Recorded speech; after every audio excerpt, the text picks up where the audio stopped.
Hello guys, welcome to Python life YouTube channel.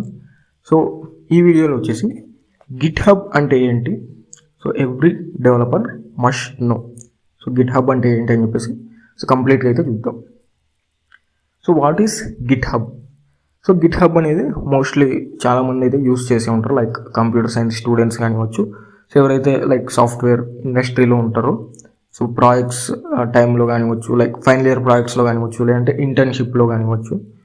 So mostly చాలామంది అయితే use చేసే ఉంటారు అనమాట GitHub. So what is GitHub?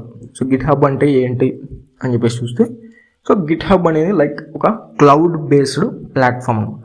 So GitHub is a cloud based platform where developers store, manage and collaborate on git repositories. So Git అంటే ఏంటి అని చెప్పేసి like separate video అనేది ఉంది Python life YouTube channel. So ఈ Git hub అనేది like ఒక cloud based platform అనమాట.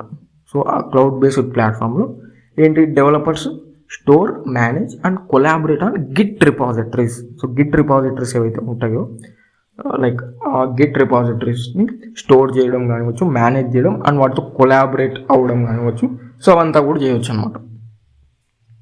లైక్ ప్రాజెక్ట్ సంబంధించిన రిపాజిటరీస్ ఏవైతే ఉంటాయి, like complete project details files అన్నీ ఉంటాయి కదా రిపాజిటరీస్లో. సో ఆ గిట్ రిపాజిటరీస్తో where developer store, manage and collaborate on git repositories అనమాట. సో వాటిని మేనేజ్ చేయడం కానివచ్చు, కొలాబరేట్ చేయడం కానివచ్చు, అదేవిధంగా స్టోర్ చేయడం, సో అవంతా కూడా చేయవచ్చు అనమాట. So Git manages your code versions. So git ఏంటి, లైక్ మా ప్రాజెక్ట్కి డిఫరెంట్ వర్షన్స్ అనేవి ఉంటాయి. సో ఆ వర్షన్స్ని మేనేజ్ చేస్తుంది అనమాట. Like git manage your code versions. So వర్షన్స్ని మేనేజ్ చేస్తుంది. While GitHub helps you store and share those git projects online. So git ఏంటి, మన కోడ్ వర్షన్స్ని మేనేజ్ చేస్తుంది. సో గిట్ హబ్ ఏం చేస్తుంది, it helps us to store and share those git projects online. So ఆ projects ఏంటి, like store చేసుకోవడానికి కానీ, లైక్ షేర్ చేయడానికి కానీ హెల్ప్ చేస్తుంది అనమాట GitHub. So GitHub helps you store and share those git projects online. So ఆన్లైన్లో like ఆ గిట్ ప్రాజెక్ట్స్ని స్టోర్ చేయడం కానివచ్చు, షేర్ చేయడానికి హెల్ప్ చేస్తాను అనమాట. సో గిట్ హబ్తో మనం ఏం చేయొచ్చు, so with GitHub you can store your projects securely in the cloud. So GitHub అనేది లైక్ క్లౌడ్ బేస్డ్ ప్లాట్ఫామ్ కదా. సో ప్రాజెక్ట్స్ని మనం సెక్యూర్గా క్లౌడ్లో అయితే స్టోర్ చేసుకోవచ్చు. అదేవిధంగా collaborate with developers from anywhere. So different like డెవలపర్స్తో అయితే కొలాబరేట్ అవ్వచ్చు అనమాట from anywhere. And showcase your projects to recruiters. Like మన ప్రాజెక్ట్స్ అనేవి అప్లోడ్ చేయొచ్చు అనమాట గిట్ హబ్లో. లైక్ రిపాజిటరీ అనేది క్రియేట్ చేసి లైక్ మన కంప్లీట్ ప్రాజెక్ట్ ఫైల్స్ అనేవి అందులో అప్లోడ్ చేయడం, అదేవిధంగా డీటెయిల్స్ అన్ని కూడా మెన్షన్ చేయడం వల్ల సో మన ప్రాజెక్ట్స్ అనేవి రిక్రూటర్స్కి షోకేస్ చేసుకోవచ్చు. అదేవిధంగా contribute to open source software. So open source software కూడా కాంట్రిబ్యూట్ చేయొచ్చు అనమాట. So think of git as the tool and git hub as the platform where your git projects are hosted. So git ఏంటి, like ఒక tool అనమాట. Like మన code చేంజెస్ని track చేసుకోవడానికి, different versions of ప్రాజెక్ట్స్ని మేనేజ్ చేయడానికి కానివచ్చు, అదేవిధంగా కొలాబరేట్ అయి వర్క్ చేయడానికి కానివచ్చు. సో అదంతా లైక్ గిట్ యూస్ చేస్తాం. సో గిట్ అనేది ఒక టూల్ లాగా అయితే థింక్ చేయాలి. అదేవిధంగా గిట్ హబ్ అనేది ఒక platform where your git projects are hosted. So ఆ గిట్ ప్రాజెక్ట్స్ని హోస్ట్ చేసి ఒక ప్లాట్ఫామ్ అనమాట GitHub. So why do developers use GitHub? So GitHub అనేది ఎందుకు యూజ్ చేస్తారు డెవలపర్స్ అని చెప్పేసి చూస్తే, so GitHub is widely used because it makes software development easier and more collaborative. So software డెవలప్మెంట్ని ఆబ్వియస్గా GitHub అనేది like it makes easier and more collaborative అనమాట. సో ఏం చేయొచ్చు మనం, like you can using GitHub అంటే like backup your projects online. So ప్రాజెక్ట్స్ని అయితే బ్యాకప్ చేయొచ్చు. అదేవిధంగా సేమ్ ప్రాజెక్ట్ మీద వర్క్ చేస్తున్న లైక్ టీమ్మేట్స్ ఎవరైతే ఉంటారో సో వాళ్ళతో అయితే వర్క్ చేయవచ్చు అనమాట కొలాబరేటివ్గా. So work with teammates on the same project. అదేవిధంగా track changes made by contributors. So ఆ ప్రాజెక్ట్ ఏవైతే కాంట్రిబ్యూటర్స్ ఉంటారో సో వాళ్ళు చేసిన చేంజెస్ అనేవి కూడా ట్రాక్ చేయవచ్చు అనమాట. అదేవిధంగా share project links with recruiters and clients. So project link ఏదైతే ఉంటుందో సో ప్రాజెక్ట్ లింక్స్ అనేవి మనం షేర్ చేసే ఆప్షన్ కూడా ఉంటుంది అనమాట. లైక్ రిక్రూటర్స్ కానివచ్చు, క్లయింట్స్కి కానివచ్చు, లైక్ ప్రాజెక్ట్ లింక్స్ అనేవి షేర్ చేయొచ్చు అనమాట. అదేవిధంగా build a professional portfolio. So ఈ గిట్ హబ్లో ఏంటంటే లైక్ మా ప్రొఫెషనల్ పోర్ట్ఫోలియో అనేది బిల్డ్ చేసుకోవడానికి లైక్ బెస్ట్ ప్లాట్ఫామ్ అని చెప్పేసి చెప్పొచ్చు. లైక్ మన ప్రాజెక్ట్స్ అప్లోడ్ చేయొచ్చు అనమాట. సో ఆ ప్రాజెక్ట్ లింక్స్ అనేవి మనం రిక్రూటర్స్తో కానివచ్చు, క్లయింట్స్తో కానివచ్చు షేర్ చేయొచ్చు. ఒక ప్రొఫెషనల్ పోర్ట్ఫోలియో అనేది బిల్డ్ చేసుకోవచ్చు అనమాట using GitHub. So many companies expect developers to have a GitHub profile showcasing their work. So మనం వర్క్ అనేది లైక్ ఎలా షోకేస్ చేసుకోవచ్చు అంటే లైక్ యూజింగ్ GitHub అనమాట. సో మన ప్రాజెక్ట్స్ అన్నీ కూడా లైక్ రిపాజిటరీస్ క్రియేట్ చేసి ప్రాజెక్ట్ ఫైల్స్ అన్ని అప్లోడ్ చేసి లైక్ డీటెయిల్స్ ఇవ్వడం కానివ్వచ్చు. సో అదంతా కూడా లైక్ ఆ ప్రాజెక్ట్ లింక్ షేర్ చేయడం కానివ్వచ్చు. సో ఆ వర్క్ని షోకేస్ చేసుకోవడానికి అయితే లైక్ GitHub ప్రొఫైల్ అనేది చాలా బాగా హెల్ప్ అవుతుంది. And many companies expect developers to have a GitHub profile showcasing their work. So ఇక్కడ ఒక ఇమేజ్ కూడా ఉంది అనమాట మనకి. లైక్ వాట్ ఈస్ GitHub అంటే లైక్ వర్షన్ కంట్రోల్ అనమాట. So based on Git manages code history, prevents conflicts.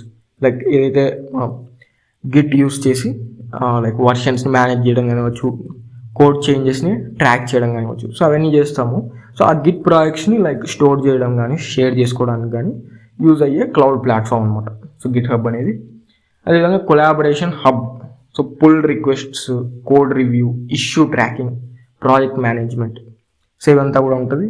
అదేవిధంగా hosting repositories అనమాట. సో ప్రాజెక్ట్స్ని ఆన్లైన్లో స్టోర్ చేయవచ్చు అనమాట. అదేవిధంగా like public and private repositories అని చెప్పేసి ఉంటాయి. అదేవిధంగా కోడ్ స్టోరేజ్ అని చెప్పేసి ఉంటుంది. అండ్ ఆల్సో డెవలపర్ టూల్స్ కూడా ఉంటాయి అనమాట. సో GitHub యాక్షన్స్ అని చెప్పేసి ఉంటుంది, CI/CD. అదేవిధంగా GitHub పేజెస్, అదేవిధంగా ఇంటిగ్రేషన్స్ ఉంటాయి అనమాట. అదేవిధంగా సెక్యూరిటీ. సో ఇవన్నీ కూడా లైక్ డెవలపర్ టూల్స్ అనమాట. సో GitHub అనేది బేసిక్గా cloud platform. So key features ఏముంటాయి అని చెప్పేసి చూస్తే GitHub యొక్క key features. So features every beginner should know. Like some important GitHub features include repositories to store projects. So repositories అనేవి create చేస్తాం కదా GitHubలో. సో రిపాజిటరీస్ క్రియేట్ చేసి మన ప్రాజెక్ట్కి సంబంధించిన కంప్లీట్ ఫైల్స్ అన్నీ కూడా అందులో అప్లోడ్ చేస్తాం అనమాట. సో దానివల్ల ఏంటి, మన repositories to store projects. So projects అయితే స్టోర్ చేసుకోవచ్చు. అదేవిధంగా branches to work on new features safely. So new features మీద అయితే సేఫ్గా వర్క్ చేసుకోవడానికి అయితే లైక్ బ్రాంచెస్ ఉంటాయి అనమాట. లైక్ ఒరిజినల్ ప్రాజెక్ట్ అనేది అఫెక్ట్ అవ్వకుండా సో న్యూ ఫీచర్స్ మీద సేఫ్గా వర్క్ చేసుకోవడానికి. అదేవిధంగా pull requests to review and merge code changes. So pull request అని చెప్పేసి ఉంటుంది. సో అది ఎందుకంటే లైక్ కోడ్ చేంజెస్ని రివ్యూ చేయడానికి కానీ మెర్జ్ చేయడానికి కానీ యూజ్ అవుతాయి అనమాట. అదేవిధంగా issues to report bugs and track tasks. So bugs ఏవైనా ఉంటాయి, సో బగ్స్ని రిపోర్ట్ చేయడానికి, అదేవిధంగా టాస్క్స్ని ట్రాక్ చేయడానికి సో ఇష్యూస్ అనే ఫీచర్ ఉంటుంది. అదేవిధంగా రీడ్ మీ ఫైల్స్ అని చెప్పేసి ఉంటుంది అనమాట to explain your project. So ఇప్పుడు రిపాజిటరీలో జస్ట్ మన ప్రాజెక్ట్కి సంబంధించిన కంప్లీట్ ఫైల్స్ అని అప్లోడ్ చేయకుండా సో వాటితో పాటు సో ప్రాజెక్ట్ సంబంధించిన కంప్లీట్ ఫైల్స్తో పాటు సో ఒక రీడ్ మీ ఫైల్ అని చెప్పేసి ఉంటుంది. సో అందులో ఏంటంటే లైక్ మనం కంప్లీట్గా ఎక్స్ప్లెయిన్ చేయవచ్చు అనమాట. So what is our project, మనం ఆ ప్రాజెక్ట్లో ఎటువంటి టెక్నాలజీస్ యూస్ చేసి మన అవుట్కమ్స్ ఏంటి అని చెప్పేసి డీటెయిల్గా ప్రాజెక్ట్ గురించి అయితే ఎక్స్ప్లెయిన్ చేయొచ్చు. So GitHub profile to showcase your skills and contributions. So GitHub like profile ఏంటంటే లైక్ మన స్కిల్స్ కానీ కాంట్రిబ్యూషన్స్ కానీ షోకేస్ చేసుకోవచ్చు అనమాట. సో ఇవన్నీ కూడా ఏంటంటే key features of GitHub. So these features make GitHub a powerful platform for both learning and professional development. So ఈ ఫీచర్స్ అన్నీ కూడా లైక్ GitHubని ఒక పవర్ఫుల్ లైక్ ప్లాట్ఫామ్ లాగా అయితే క్రియేట్ చేసాయి అనమాట like for both learning and professional development.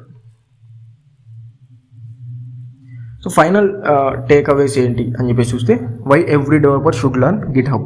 So ఎందుకు ప్రతి డెవలపర్ GitHubని నేర్చుకోవాలి అని చెప్పేసి చూస్తే so build and online portfolio for your projects. So మన ప్రాజెక్ట్స్ ఏవైతే మనం డెవలప్ చేసి ఉంటామో, సో ఏ ప్రాజెక్ట్స్ మీద అయితే మనం వర్క్ చేసి ఉంటామో లైక్ ఆ ప్రాజెక్ట్స్ని ఏంటి మనం GitHubలో లైక్ స్టోర్ చేసుకోవడం కానివచ్చు. సో వాటిని షేర్ చేయవచ్చు అనమాట. లైక్ ఒక ఆన్లైన్ పోర్ట్ఫోలియో అనేది బిల్డ్ చేసుకోవచ్చు. అదేవిధంగా collaborate with developers world wide. So world wide ఉన్న డెవలపర్స్తో లైక్ కొలాబరేట్ అవ్వచ్చు అనమాట. అదేవిధంగా ఓపెన్ సోర్స్ ప్రాజెక్ట్స్కి కాంట్రిబ్యూట్ చేయొచ్చు and share your work with recruiters during interviews. So like project links అనేవి షేర్ చేయడం ద్వారా లైక్ ఇంటర్వ్యూస్లో రిక్రూటర్స్కి అయితే మన వర్క్ని షేర్ చేయొచ్చు అనమాట. అదేవిధంగా learn industry standard development practices. Thank you. So మనకి పైథాన్ లైఫ్ వాళ్ళు ఏంటంటే like full stock data science with generative AI అనే కోర్స్ని అయితే ప్రొవైడ్ చేస్తున్నారనమాట. సో లైక్ pythonlife.in అని చెప్పేసి సో బ్రౌజర్లో సెర్చ్ చేస్తే సో మీరైతే ఈ పేజ్కి అయితే రావచ్చు. So full stock data science with generative AI అని చెప్పేసి. సో ఇక్కడ కోర్స్ డీటెయిల్ చూసుకుంటే సో కోర్స్ డ్యూరేషన్ వచ్చేసి 3 months ఉంటుంది అనమాట. So 1 month internship and teaching language వచ్చేసి తెలుగు లాంగ్వేజ్ ఉంటుంది. సో మోడ్ ఆఫ్ టీచింగ్ వచ్చేసి ఆన్లైన్ ఉంటుంది అనమాట. అదేవిధంగా స్టార్ట్ డేట్ వచ్చేసి August 22, 2026. So 22nd August 2026 start date అనమాట. సో కంటెంట్ యాక్సెస్ చూసుకుంటే లైఫ్ టైం యాక్సెస్ ఉంటుంది. అదేవిధంగా practical oriented approach కానివచ్చు, 100% placement assistance కూడా ఉంటుంది అనమాట. అదేవిధంగా mock interviews, resume building sessions కూడా అయితే ఉంటాయన్నమాట. సో ఇవంతా కూడా కోర్స్ డీటెయిల్స్. సో మీరు ఇవన్నీ కూడా చెక్ చేయవచ్చు అనమాట. సో pythonlife.in అనే వెబ్సైట్ వస్తే సో ఈ డీటెయిల్స్ అన్ని కూడా మీరు చెక్ చేయొచ్చు. అండ్ ఫీ స్ట్రక్చర్ చూసుకుంటే 8,999 అనమాట. So 8,999 fee structure. And batch timings చూసుకుంటే like Monday to Saturday 7 PM to 9 PM వరకు అయితే ఉంటుంది. సో ఇక్కడ మీరు కంప్లీట్గా కోర్స్ సిలబస్ అనేది చూడొచ్చు అనమాట. సో కోర్స్కి సంబంధించి సిలబస్ కంప్లీట్గా అయితే చూడొచ్చు. సో మొత్తం ఇక్కడైతే కాన్సెప్ట్స్ అన్నీ కూడా లిస్ట్ అయి ఉంటాయి అనమాట. సో మీరు ఈ వెబ్సైట్ని విజిట్ చేయడం ద్వారా ఈ కోర్స్ డీటెయిల్స్ అన్నీ కూడా అయితే చూడొచ్చు అనమాట. సో ఇక్కడ రియల్ టైం ప్రాజెక్ట్స్ కానివచ్చు, అదేవిధంగా ఎటువంటి టూల్స్ అనేవి కవర్ చేస్తారు అని చెప్పేసి సో అవన్నీ కూడా ఇక్కడ మెన్షన్ చేశారు. సో అదేవిధంగా సో ఏమేమి ప్రొవైడ్ చేస్తారు లైక్ ఆన్లైన్ కమ్యూనిటీ కానివచ్చు, స్టడీ మెటీరియల్, సర్టిఫికేషన్, సో ఇవన్నీ కూడా ప్రొవైడ్ చేస్తారనమాట. సో ఒకసారి అయితే ఆ వెబ్సైట్ని అయితే విజిట్ చేయండి, pythonlife.in అని చెప్పేసి. సో ఇంట్రెస్టెడ్ ఉన్న వాళ్ళైతే ఎన్రోల్ అవ్వండి. లైక్ స్టార్ట్ డేట్ వచ్చి కోర్స్ స్టార్ట్ డేట్ వచ్చేసి 22nd August 2026 అనమాట. So full stock data science with generative AI.